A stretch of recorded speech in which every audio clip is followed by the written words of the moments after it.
consider the equation y equals x minus 2. A, construct a table of values using x equals minus 3, minus 2, minus 1, 0, 1, 2, 3. B, draw a graph of y equals x minus 2. And C, find the gradient and x's intercepts of the line. So we'll start with the table. We need x and y. X needs to go minus 3, minus 2, minus 1, 0, 1, 2, 3, like that. And then we need the corresponding y values. And remember, y equals x minus 2. So whatever the x value is, you just take away 2. It won't always be this simple. Sometimes you'll maybe have to times it by 2 and take away 4 or something like that.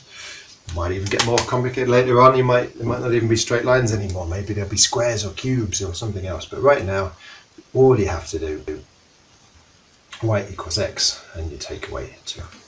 So minus 3, minus 2, minus 5, minus 2, minus 2 is minus 4, minus 1, minus 2 is minus 3, 0, minus 2, minus 2, 1 minus 2, minus 1, 2 minus 2, 0, 3 minus 2 is 1.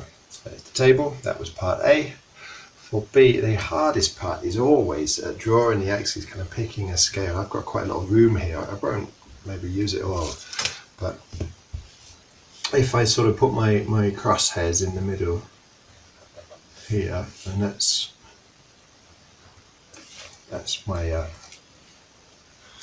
my origin there, so 0, 0.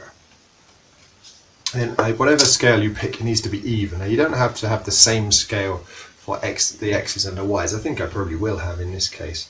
But whatever scale you pick for the x-axis, you need to stick to that scale and be consistent. So I'm going to use 2 squares to jump 1.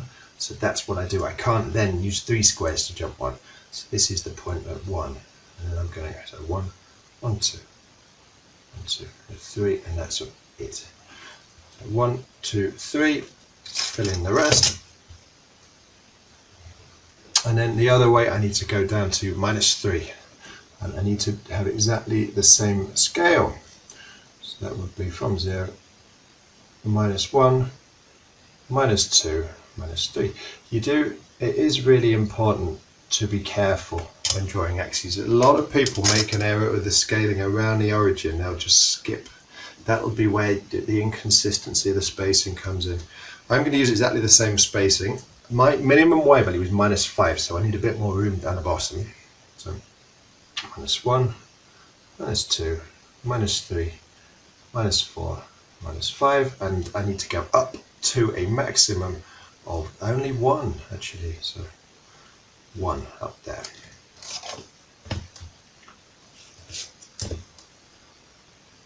Something like that.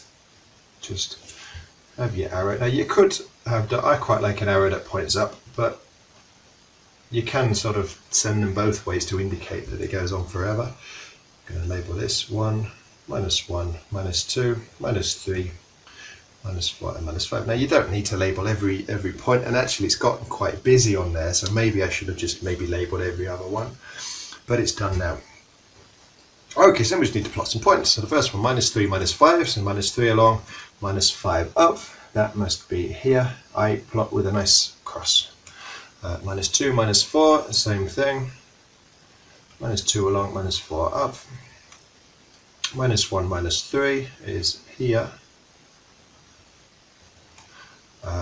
0, minus 2 is there. 1, minus 1 is here. 2, 0 is there. And 3, 1 is here. Basically, the line will kind of tell you if you made a mistake. So if you cannot draw a straight line through all of these points, you know that there's an error either with your axes or with the scaling. Now I am drawing these arrows going both ways just to indicate that, well, that's what the line would do. The line will not stop there, it's just that's all I've been asked to draw. So this is y equals x minus 2. So that was part B. Find the gradient and axis intercepts. Now for the gradient, you've got choices. You could just pick any 2 points from this table and use the gradient formula. y2 minus y1 equals x2 minus x1. But when you've got a graph, it's usual to actually just use the graph. So I'm just going to pick 2 points. I'm going to give myself a bit. I'm going to pick this point here, and I'm going to pick the point up there. Give myself quite a larger area. I'm going to go up to here. So I'm going to go horizontally, and then I'm going to go up here. It's very important that this is a right angle here. So now I'm going to say, well, what is the y step and the x step between those points? So this is at y equals -4 and y equals 1. So from -4 to 1, that must be a jump of 5, because you go 4 to 0 and then another one. That's 5. The x step is from -2 to 3 is also 5. Remember, think of the x step as always being positive. Start to the left, and you take 5 steps to the right, and do you have to go up or down? And I had to go back up to get back on the line. That means it's a positive gradient. So part C, gradient m equals 5 over 5 equals 1, and it is positive. For the intercepts, well, I need both axes intercepts. So y-intercept,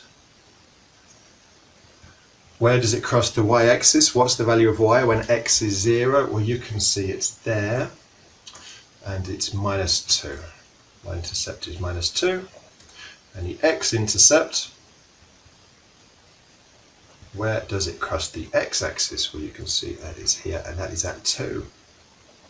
And when it does actually ask you for a y-intercept, an x-intercept, technically it is just a number, it isn't a coordinate. But you don't need to watch for how things are worded. If they said give the coordinates of the y-intercept, yes, you'd have to say 0, -2. But if it just asks for y-intercept, it is just -2.